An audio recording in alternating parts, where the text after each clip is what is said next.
Praise the lord. మన పరిశుద్ధుడు విమోచకుడు యేసుక్రీస్తు వారి మహిమ కలిగిన నామమున ఈ రోజున దేవుని వాక్య ధ్యానమునకు ప్రతి ఒక్కరికి మన పరిశుద్ధుని పేరట ప్రైజ్ ద లార్డ్. ప్రతి దినము కూడా దేవుని వాక్యాన్ని ధ్యానం చేసుకుంటా ఉన్నాం. దేవుని శౌర్యము, ఆయన యొక్క శక్తి ఏ పాటితో జ్ఞాపకం చేసుకుంటా మన జీవితాల్లో ఆ శక్తిని, ఆ ప్రభావాన్ని మనము కలిగి ఆయన యొక్క కార్యాలను చూడాలని మనం కూడా ఆ శక్తిని అనుదినము కూడా పొందుకోవాలని ఆయనను ఆశ్రయిస్తా ఉన్నాం. నిజంగానే దేవుడు శక్తిమంతుడు. దేవుడు శక్తిమంతుడు. నిజంగానే ఆ నిజమైనటువంటి దేవుని శక్తిని మనం ఆశ్రయించి ఆయన కొరకు కనిపెట్టుకొని సంఘానికి శ్రమ కలిగినప్పుడు, శాసనం అనేది దేవునికి విరోధంగా బయలుదేరినప్పుడు ఆ శాసనాన్ని బట్టి, దేవునికి విరోధంగా బయలుదేరినటువంటి శాసనాన్ని బట్టి సంఘము చెదిరిపోయింది. యూదయ, సమరయ దేశానికి చెదిరిపోయింది. చెదిరిపోయినటువంటి సంఘములోనికి అనేకులు చేర్చబడతా ఉన్నారు. అప్పుడు చిత్రం కదండి, వీళ్ళని ఒక దగ్గర ఉంచితే వీళ్ళ మాట ఎనర్రా, వీళ్ళని చెదరగొట్టాల వీళ్ళని అని చెప్పినని నక్కి ఇట్లాగా నక్కి శాసనాలని పుట్టించినటువంటి వారి యొక్క ఆలోచన ఎట్లయిపోయిందంటే, వాళ్ళు తాగేది మంచినీళ్ళు అనుకున్నారు. తాగినాక తెలిసింది అవి కలుషితం అయిపోయినటువంటి నీళ్ళని. కాలువలో నీళ్లు, మురికి కాలువలో నీళ్లు తాగితే ఎట్లుంటుంది? అట్లాగ అయిపోయింది. ఈ శాసనాల కోసం ఆ అధికారి చుట్టూ తిరిగి వంగి దండాలు పెట్టి సంఘాన్ని బాధ పెట్టినటువంటి వారి పరిస్థితి. మంచినీళ్ళు అనుకొని తాగారు. తాగిన తర్వాత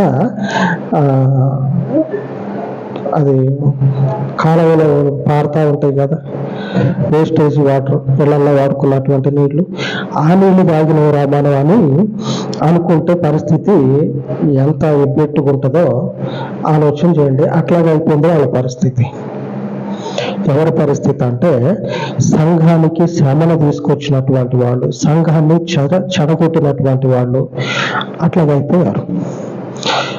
అందులో దేవుని శక్తి ఏంటంటే, ఒక్క తాటి మీద ఉన్నటువంటి దేవుని ప్రజలని, ఏక ప్రజలుగా ఉన్నటువంటి దేవుని సంఘాన్ని చల్లా చెదురు చేశారు కదా.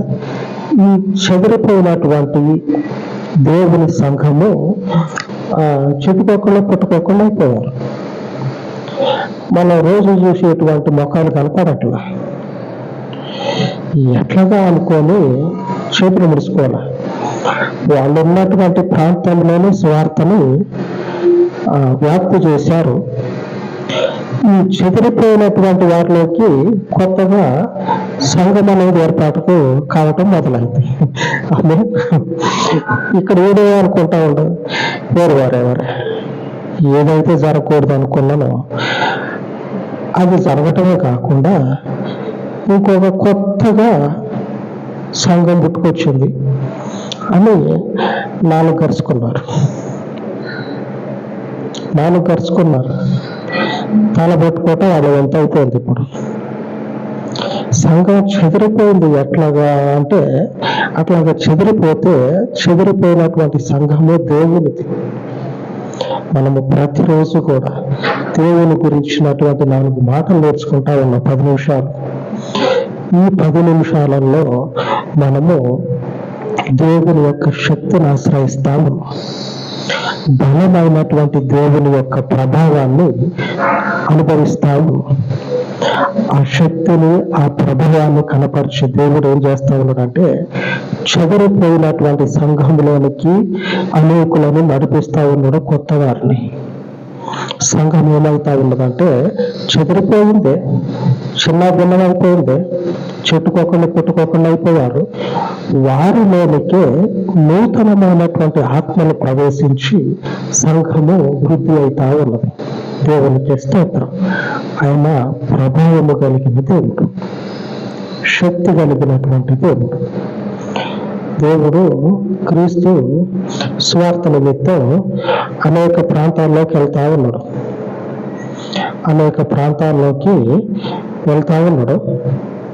వెళ్తా ఉంటే ఏం జరుగుతా ఉన్నదంటే ఒకనొక సందర్భంలో 12 సంవత్సరాల నుంచి రక్తస్రావం ఉన్నటువంటి ఒక స్త్రీ ఆయన వస్త్రపు చెంగును ముట్టుకుంటే నేను స్వస్థత పొందుకుంటా అని చెప్పినని ఆ వస్త్రపు చెంగును ముట్టుకున్న తర్వాత ప్రభావము క్రీస్తులో నుంచి బయటకు వెళ్ళిందని క్రీస్తు గ్రహించి, అంటే ఆయనలో శక్తి అనేది ఉన్నది, ఆ శక్తి బయటికి వెళ్ళిందని గ్రహించి ఆయనకు తెలియకుండానే వస్త్రపు చెంగును ముట్టినటువంటి ఆమె ఆ తర్వాత క్రీస్తు అడిగితే ఆయన ముందు వచ్చి నిలబడుతుంది. ఆయన ప్రభావము కలిగిన దేవుడు, శక్తి సంపన్నుడు ఆయన. ఆ శక్తి సంపన్నుడు అయి ఉన్నటువంటి దేవుని మనము అనుదినము కూడా అనుసరిస్తాము. లేఖనం ఎవరు సెలవిస్తుందో తెలుసా? దేవుని వాక్యము యెషయా గ్రంథము 54వ అధ్యాయము 17వ వచనం, నీకు విరోధముగా రూపింపబడిన ఏ ఆయుధమును వర్తిల్లదు, న్యాయ విమర్శలో నీకు దోషారోపణ చేయి ప్రతి వానికి నీవు నేరస్థాపన చేస్తావు. లేఖనం స్పష్టంగా చెప్తా ఉంది, నీకు విరోధముగా బయలుదేరినటువంటి ఏ ఆలోచన వర్తిల్లదు. వీడేమో అధికారి దగ్గరికి పోయి అధికారికి లేనిపోని అన్ని కూడా చెప్పి దేవుని ఆలోచన మీద, దేవుని యొక్క ఉద్దేశం మీద నీళ్లు చల్లాలని చూస్తే దేవుని ఆలోచన, ఆయనకు విరోధమైనటువంటి ఆయుధం ఏదైతే ఉంటుందో ఆ విరోధమైనటువంటి ఆయుధాలన్నీ కూడా ముక్క చెక్కలైపోయి ఆయన ఉద్దేశించినటువంటి ఆయన తీర్మానము ఎక్కడైనా సరే ఫలిస్తుంది. కానీ ఆయన యొక్క చిత్తం అనేది ఆయన నెరవేర్చకం అన్నాడు. ఆ నెరవేర్చగలిగేటువంటి దేవుని చేతి నీడలో మనం ఉంటాము. ఆయన ఏదంటే టైం టు టైం కాదు, రావాలా, సమయానికి కూర్చోవాలా, భజన చేయాలా, పోవాలా, అటువంటి దేవుడు కాదు ఆయన. నిరంతరము కూడా 24 గంటలు ఆయన నామము సన్నిధించగలిగింది. ఆ సన్నిధించగలిగినటువంటి నామాన్ని మనము ప్రతిదినము కూడా భజన కావచ్చు, ఆరాధన కావచ్చు, ఆయనను స్తుతించటము కావచ్చు, 24 గంటలు కూడా మనం చేస్తూ ఉంటే ఆయన యొక్క మహాశక్తి మన జీవితంలో నిలబడుతుంది. లేఖనము స్పష్టంగా చెప్పబడతా ఉంది. లేఖనం అనేది స్పష్టంగా చెప్పబడతా ఉంది. మీరు సర్వోన్నతుడైనటువంటి దేవునికి ప్రజలై ఉంటే మీ మీద ఉన్నటువంటి దేవుని యొక్క ఆలోచన చెడగొట్టేదెవడు? దాన్ని చిన్న భిన్నం చేసేటువంటి వాడెవడు? ఎవడూ లేడు. ఏ శాసనము కూడా దేవునికి విరోధంగా నిలబడదు.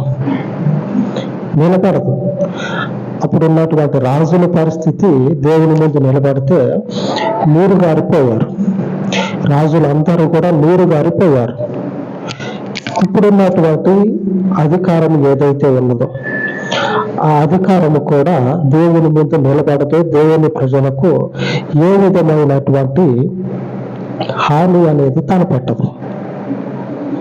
ఆయన తలపెట్టనివ్వడు. ఎందుకంటే లేఖనం చెప్తా ఉంది, మీకు విరోధమైనటువంటి ఆలోచన అది ఏదైనా సరే, అది ఏ మాత్రం కూడా రెక్కలు తొడుగుకొని ఎగిరిపోదు. దాని రెక్కలు ఎక్కడికక్కడికి ఆయన ఏం చేస్తాడంటే తగ్గొట్టేస్తాడు. ఆయనకు విరోధమైనటువంటి ఆలోచన వర్ధిల్లటం అంటే శత్రువు యొక్క ఆలోచన అనేది ఏ మాత్రం కూడా ముందుకు కొనసాగక అది అంతకంతకు నిష్ఫలమైపోతుంది.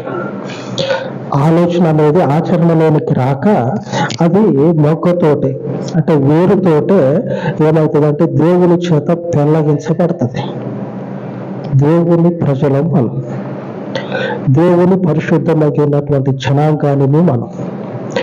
ఈ పరిశుద్ధమైనటువంటి ప్రజలు చెదిరిపోయినటువంటి ప్రదేశాలలో ఒక కొత్త సంఘం ఏర్పాటవుతా ఉంది.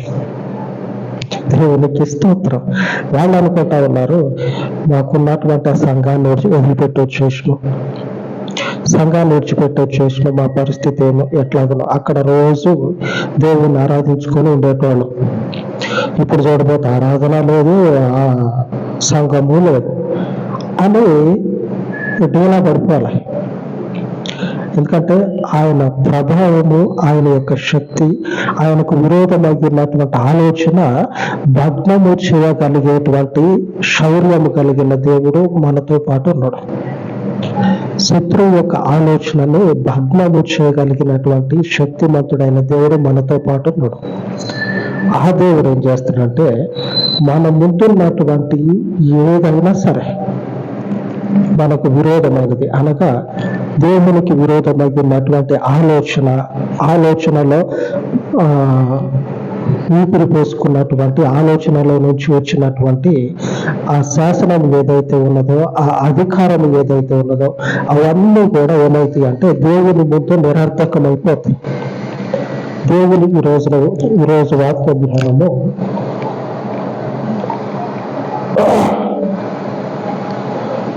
కీర్తన గ్రంథము 33వ అధ్యాయము 11వ వచనం.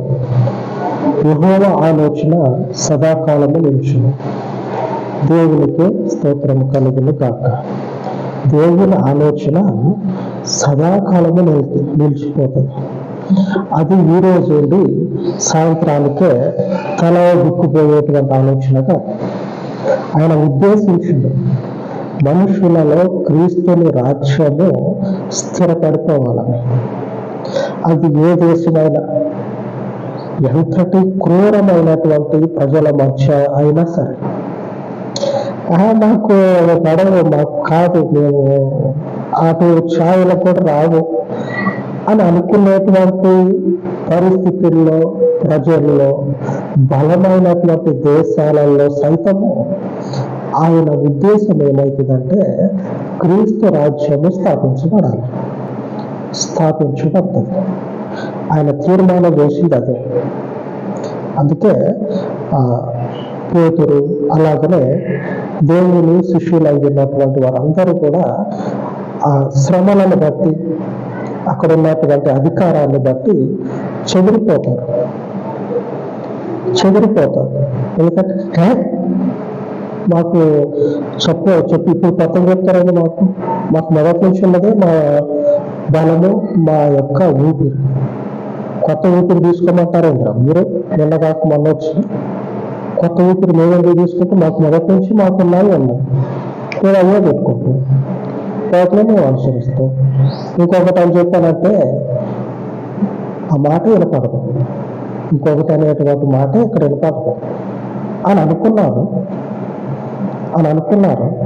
కానీ ఆ తర్వాత రోజుల్లో అనుకున్న ఆలోచన నిలబడాల, అనుకున్న దాన్ని నెరవేరుద్దాం అనుకున్న వాడు కూడా నిలబడాల.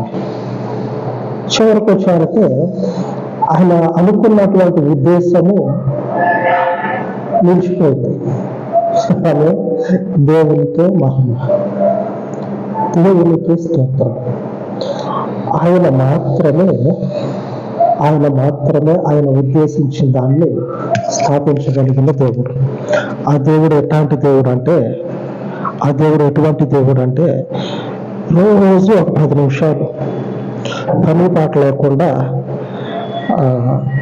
ఏదో తెలియనటువంటి ఏదో ఒక అజ్ఞానము, ఏదో ఒక భ్రమ, ఏదో ఒక ఎర్రితనం ఇట్లా అనుకొని కూర్చోట్ల. ఆయన మహాశక్తిమంతుడు.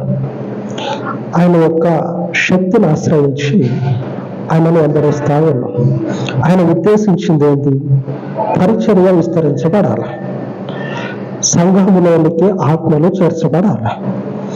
ఆయన ఉద్దేశించినటువంటి ఉద్దేశాన్ని ఆయన చిరస్థాయిగా నిలబెడతాడు. శక్తిమంతుడైనటువంటి దేవుని శక్తిని మనము అనుసరిస్తా ఉన్నాం, కలిగి ఉన్నాం. అందుకే రోజు ఛార్జ్ చేసుకుంటా ఉన్నాం. రోజుకో 10 నిమిషాలు దేవుని సన్నిధిలో కూర్చొని ఆయన యొక్క ప్రభావాన్ని గ్రహిస్తా ఉన్నాం. ఆ ప్రభావము ఒక అజ్ఞానం కాదు, లేదా ఒక భ్రమ కాదు. శరీరంలో ఉన్నటువంటి కండరాలని, నరాలని జీవింపచేయగలిగినటువంటివి. ఈ జీవం అనేది ఎప్పటికీ ఉంటుంది. ఆమె ఆయన ఆలోచన లాగానే. ఆయన ఆలోచన సదాకాలము నిలబడుతుందంట.